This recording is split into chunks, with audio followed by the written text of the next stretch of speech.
বড় মার নাম নিতে নিতে পৌঁছে গেলাম নৈহাটিতে।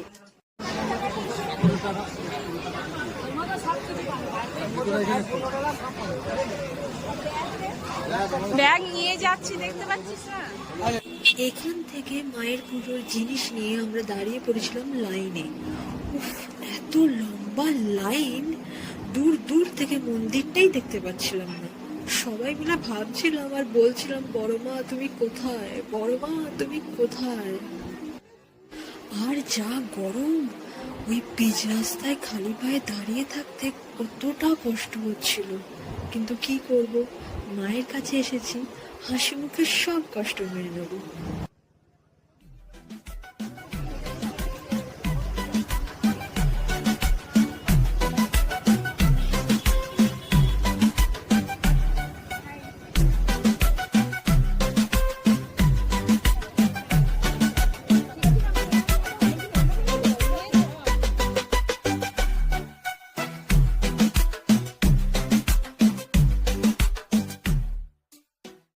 ওই চড়া রোদে গরমে লাইনে দাঁড়িয়ে থাকার পর আমরা প্রবেশ করলাম মন্দিরের ভেতরে। এখানেও আমাদের শরীর অনেকটাই খারাপ হয়ে পড়েছে, একটা বান্ধবীতে মাথা করে বসেই পড়লো।